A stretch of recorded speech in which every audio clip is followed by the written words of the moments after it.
ভারতে নতুন ভূমিকম্প ঝুঁকি মানচিত্রের শীর্ষে উত্তরবঙ্গ ও সিকিম। ভারতের ভূমিকম্প সংক্রান্ত নিরাপত্তা মানদণ্ডে বড় পরিবর্তন এসেছে। সম্প্রতি ব্যুরো অব ইন্ডিয়ান স্ট্যান্ডার্ডস প্রকাশ করেছে IS 1893 সপ্তম সংস্করণ, যেখানে দেশের ভূমিকম্প ঝুঁকির মানচিত্র নতুনভাবে শ্রেণীবদ্ধ করা হয়েছে। এই মানচিত্র অনুযায়ী উত্তরবঙ্গ, সিকিম, দার্জিলিং পাহাড়, তরাই, ডুয়ার্স সহ সমগ্র হিমালয় ও উপ হিমালয় অঞ্চলকে রাখা হয়েছে জোন 4-এ, যা সর্বোচ্চ ঝুঁকির শ্রেণী। BIS জানিয়েছে এই শ্রেণীবিন্যাস করা হয়েছে প্রবাবিলিস্টিক সেসমিক হ্যাজার্ড অ্যাসেসমেন্ট পদ্ধতির মাধ্যমে, যেখানে ঐতিহাসিক ভূমিকম্প, সক্রিয় ভূভাগ, ভূতত্ত্ব ও কম্পনের বিস্তার বিশ্লেষণ করে ঝুঁকির মাত্রা নির্ধারণ করা হয়েছে। এর আগে ভারতকে 4টি ভূমিকম্প অঞ্চলে ভাগ করা হয়েছিল, জোন 2 থেকে জোন 4। উত্তরবঙ্গ ও সিকিম ছিল জোন 4-এ।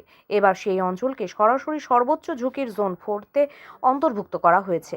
একই সঙ্গে নর্থ ইস্ট, জম্মু কাশ্মীর, উত্তরাখণ্ড, হিমাচল প্রদেশ, আন্দামান নিকোবর দ্বীপপুঞ্জ ও গুজরাটের কিছু অংশ এই শ্রেণীতে পড়েছে।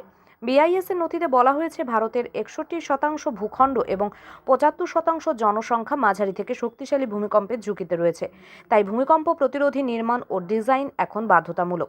নতুন কোডে স্পষ্টভাবে বলা হয়েছে, নির্মাণ কাজে স্থানীয় ভূতত্ত্ব, সক্রিয় ফল্ট, কম্পনের বিস্তার ও ভূমিকম্পের সম্ভাব্য মাত্রা বিবেচনায় নিতে হবে।